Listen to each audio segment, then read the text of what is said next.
I must tell you. Because Bidenomics is working. It's working. Bidenomics. Bidenomics. And Bidenomics is working. All of this is part of our blueprint together for what America can be. This is Bidenomics. Bidenomics. That is called Bidenomics, and we are very proud of Bidenomics.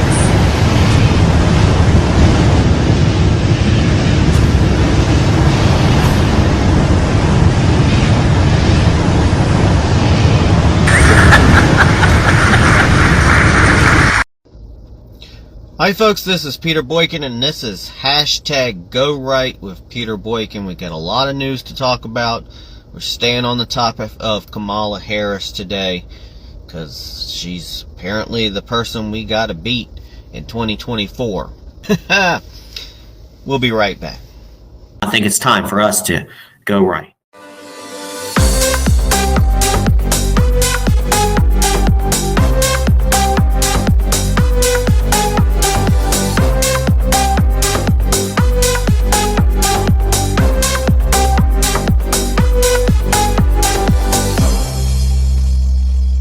Suffer the consequences of our future president not liking my Indian food. Can I just tell you something? Yeah. I've never made dosas. And today we are cooking, but we have a very special guest.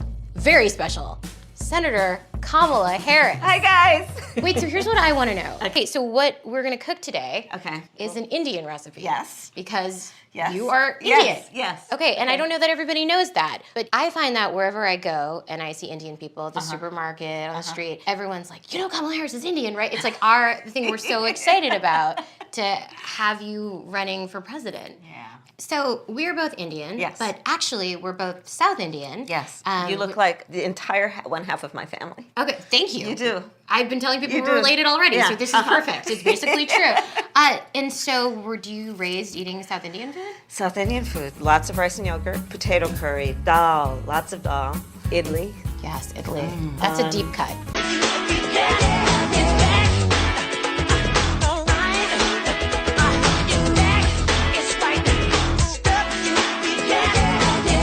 I've known her a long time indirectly, not directly very much, and she was always of Indian heritage, and she was only promoting Indian heritage. I didn't know she was black until a number of years ago when she happened to turn black, and now she wants to be known as black.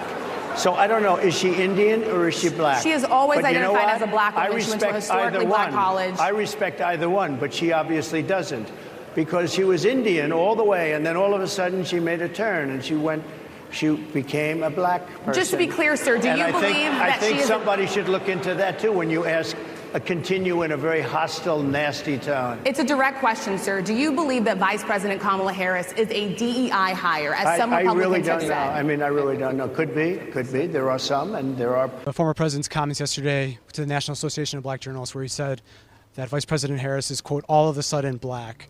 As a father of 3 biracial children, did those comments give you pause at all?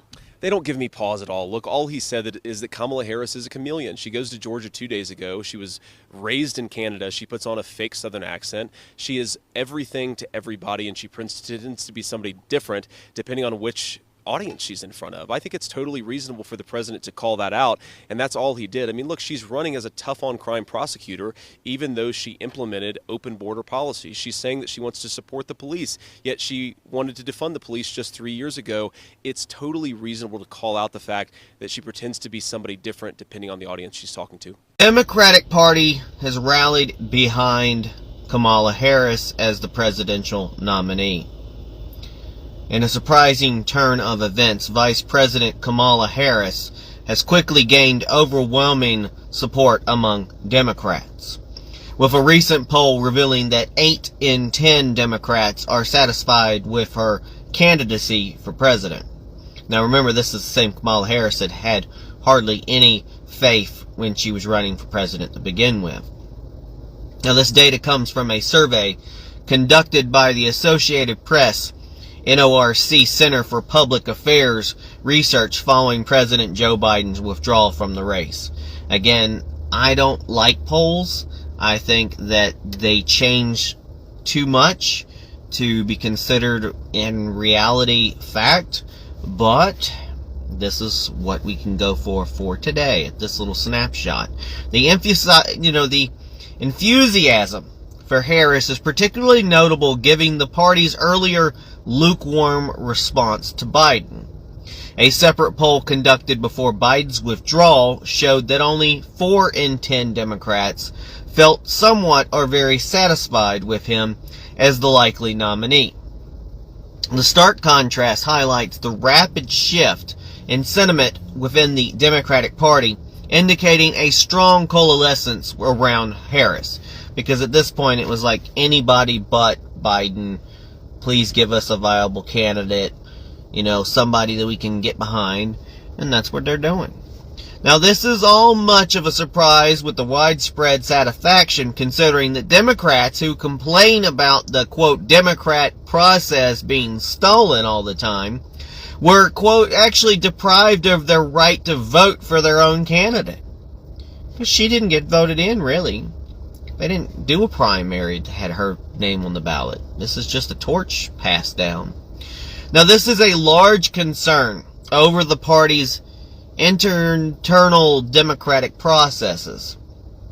Although we can remember and draw a parallel to this party's broad acceptance of COVID-19 boosters, which basically has shown that when it comes down to it, there's quite literally a lack of protest or critical engagement or critical thinking within the Democratic Party. It's just tag along.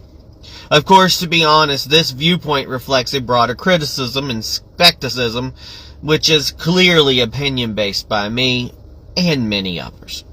Now, critics of Harris argue that her nomination represents a continuation of the same issues seen in the past nearly 4 years under the current administration with Joe Biden. As the vice president, Harris has been a central figure in the administration and is criticized for its handling of the economy, crime, and border security. Remember, she's supposed to be the border czar. Detractors claim that, quote, Bidenomics and failed policies have harmed the nation, undermining what they view as the progress made under former President Donald Trump. They assert that Trump would have kept the country on a better path, whereas Biden and Harris have destroyed it all. Now, these critics are skeptical of any real change with Harris at the helm, emphasizing that she has been a staunch supporter of President Biden, even declaring him fit for the job until his recent exit from the race. Remember, we did it, Joe. There is speculation that significant financial pressure from large donors within the Democratic Party played a lot in Biden's departure, suggesting a calculated move rather than a genuine shift in leadership vision. This criticism highlights concerns about the authenticity of the party's leadership and its direction moving forward. Buyer beware, people. As the nation approaches the next election cycle, the support for Kamala Harris within the Democratic Party will be a key factor to watch, especially as it contrasts with the Republican perspective on leadership and governance. In our constitutional republic, all voices have the opportunity to be heard, and the coming months will test whether the Democrats can maintain their unity and convert it into an electoral success. And God, I hope not. In summary, while the Democratic Party seems to be rallying behind Kamala Harris, the broader implications for the general election remain to be seen. The party's ability to address internal criticisms and present a compelling vision to voters will be crucial in determining their success. This is #GoRight with Peter Boykin. We're going to continue on. The controversial floating barriers known as the Rio Grande border buoys in Eagle Pass can stay in the water for now. That decision from a federal appeals court that came last night.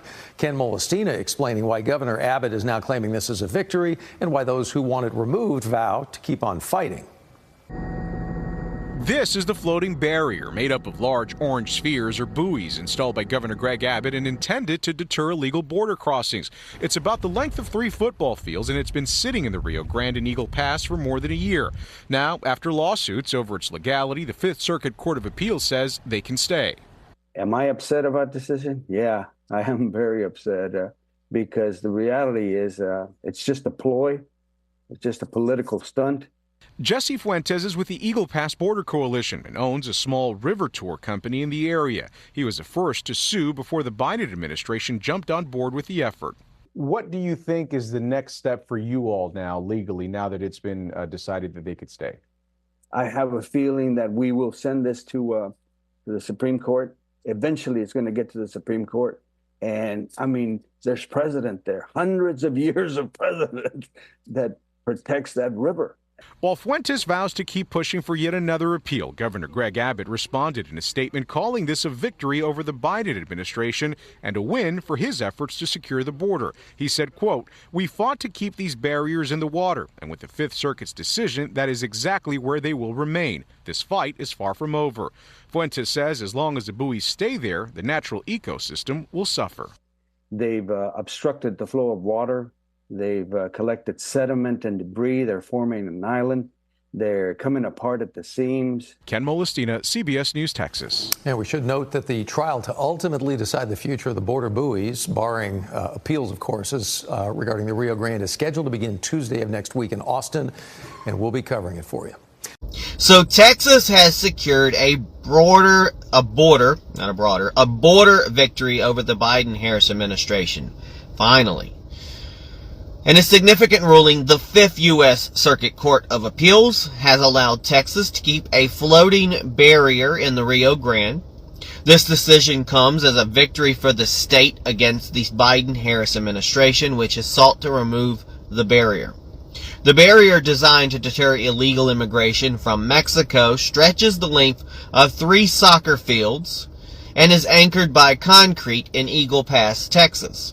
This area has been a notable hotspot for border crossings. Now, Texas Governor Greg Abbott expressed his approval on social media, stating, quote, "Last night, the 5th Circuit ruled that Texas can keep our buoys in the Rio Grande. The Biden-Harris administration sued to remove them and obstruct our orders and efforts to secure our border. Instead, Texas won. Texas won. We will never back down in our fight to secure our border."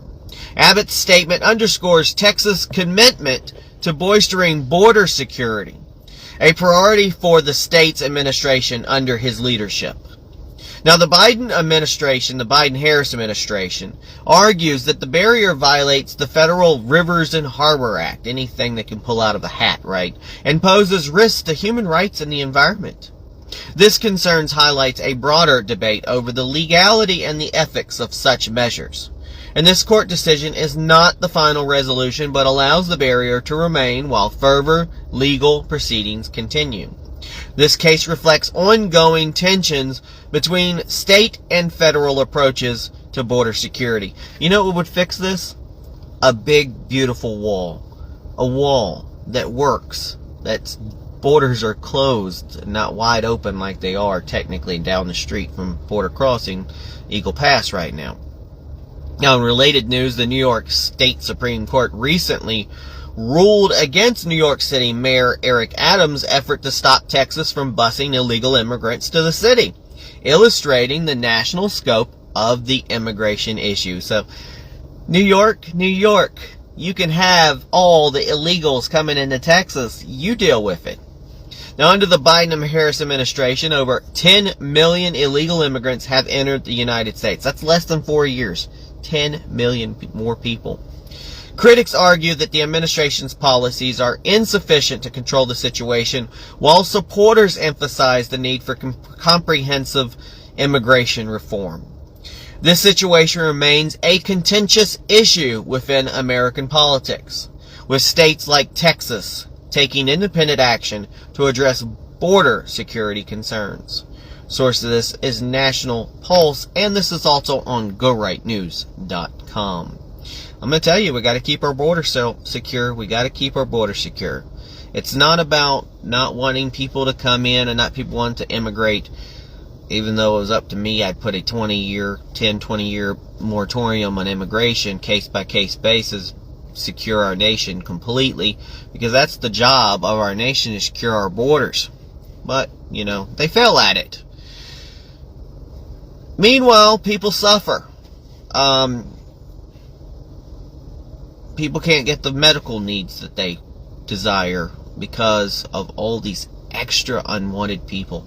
And correct me if I'm wrong, to reiterate, you support the Medicare for All bill, I think initially co-sponsored by Senator Bernie Sanders. You're also a co-sponsor on it. I believe it will totally eliminate private insurance. So for people out there who like their insurance, they don't get to keep it?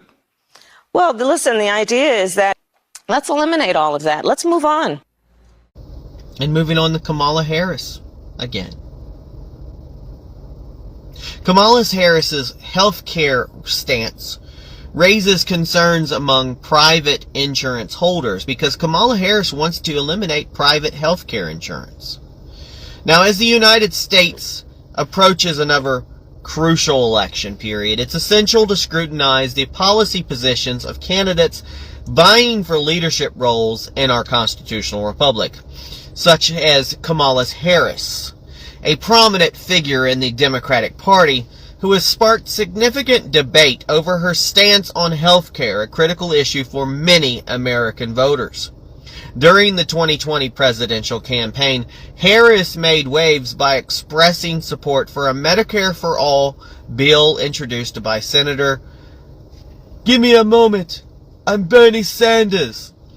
This proposal has drawn criticism from those who favor maintaining private health insurance options. In a CNN town hall with Jake Tapper, Harris confirmed her alignment with Sanders' vision. When Tapper questioned her about the potential elimination of private insurance under this plan, Harris responded, quote, well, listen, the idea that everyone gets access to Medicare, let's eliminate all that. Let's move on. So everybody doesn't get access to medical care because under Harris? Let's just move on. Oh, you gotta be kidding me. This response has been interpreted as the dismissal of approximately 200 million Americans who currently rely on private health care insurance.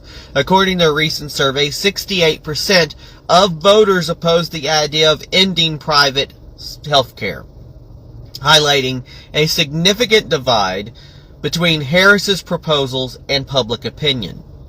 As Harris gears up for another potential run on her health care policy, it remains elusive. To date, she has not provided specific details on her plans or engaged in public forums to discuss her proposals because she's running on airhead. That's what she's running on. Auto control. The absence of detailed policy outlines leaves many questions unanswered, particularly for those concerned about the future of private insurance. It's important to note that the interpretation of Harris's remarks and her implications for private insurance is a matter of ongoing debate. Critics argue that her position could lead to increased government control over health care. We don't need that.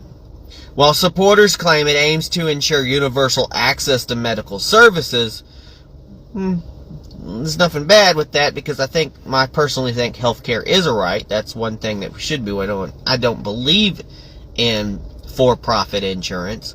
I think it's horrible that we're not trying to cure more diseases and eliminate people in hospitals.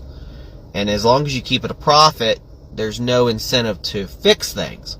Now, as the election season progresses, voters will likely seek more concrete information, we hope, on where Harris stands on this and other critical issues. Source of this is the Daily Wire. We also have this on GoRightNews.com. Joe Rogan destroying the liberal media for working to rewrite Kamala Harris's radical record. The podcaster warning that the media's anti-Trump agenda will give Kamala a huge boost to the ballot box. She's going to win.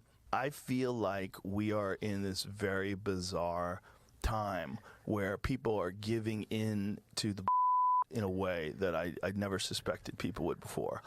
And this is one, they just want no Trump no matter what, and they're willing to gaslight themselves. She's the least popular vice president of all time, and then in a moment in time, all of a sudden she's our solution. She's our hero. Try Googling a negative story on her. You won't find one. I would have thought that Trump getting shot would, like, that's it, election's over. But it's like they memory hold that so quick. So Joe Rogan criticized the media's portrayal of Kamala Harris as the pseudo-cultural icon. Kamala Harris is not an icon. She's a disaster. Joe Rogan cuts in the heart of the Kamala Harris rebrand, and that's what it is. It's a rebrand. In a recent episode of his podcast, The Joe Rogan Experience, Joe Rogan discussed the media's shift in portrayal of Vice President Kamala Harris's. You know, the transformation has been characterized as a strategic rebranding, repositioning of Harris as a cultural icon despite previous widespread criticism. Rogan, speaking with guest star Michael Malice, expressed skepticism about the sudden change in media narrative. He stated, "Everybody forever was like, Kamala Harris is the worst vice president. She's the least popular vice president of all time. And then in a moment of time, all of a sudden, she's our solution." Rogan continued, "She's our hero. Everybody's with her. All of these social media posts about her, try Googling a negative story about her, and you won't find one. Ta-da!" Yeah. Rogan's commentary suggests that this rebranding is part of a broader manipulation of public perception by the media. Just like half her family's Indian, half her family's Jamaican. All of a sudden she went from being Indian to now she's black, and they're making it like she's an African American black, and she graduated from a nationally black college, and they're using that DEI tactics to try to brainwash the black population to, she's one of you, vote for her, she'll do well with you, come on, give it a chance. No. It's manipulation by the media, which he implies undermines genuine democratic processes. Quote, "It's not a real democracy. It's controlled parties." He concluded, pointing to what he sees as a lack of authentic public discourse. Now, the remarks from Rogan underscore a viewpoint common among many moderate and conservative Republicans who are critical of perceived media bias and the manipulation of political narratives.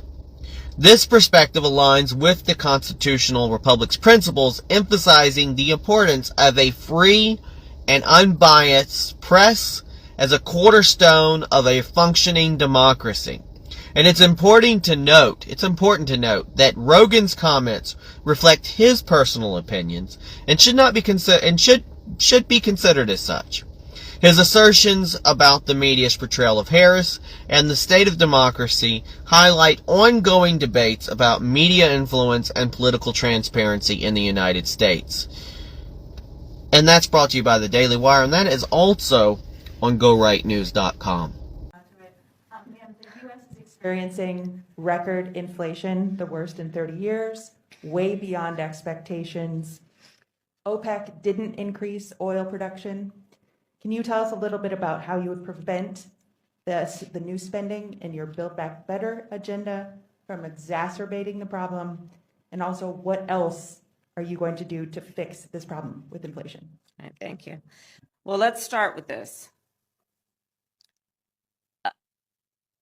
Prices have gone up, and families and individuals are dealing with the realities of that bread costs more, that gas costs more. And we have to understand what that means. That's about the cost of living going up.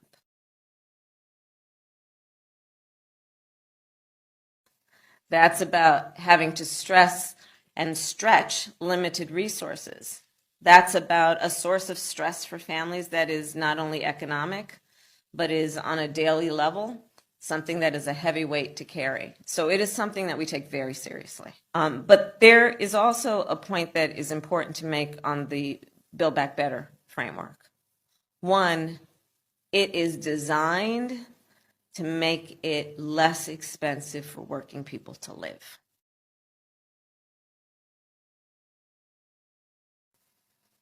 It was specifically designed to bring down the costs of childcare and increase accessibility and availability. Designed to bring down the cost of elder care. And make it available to all those working families that need that support and need that help. And Build Back Better is not going to cost anything. We're paying for it. Now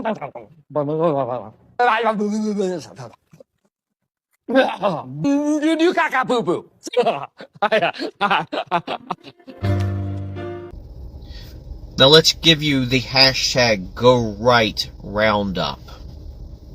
So today we've talked about Kamala Harris. That's going to be ongoing subjects, because there's not much to talk about Biden. Unless he falls down the stairs or he does another crazy speech, they're going to keep Biden in the background. The spotlight is on Kamala Harris.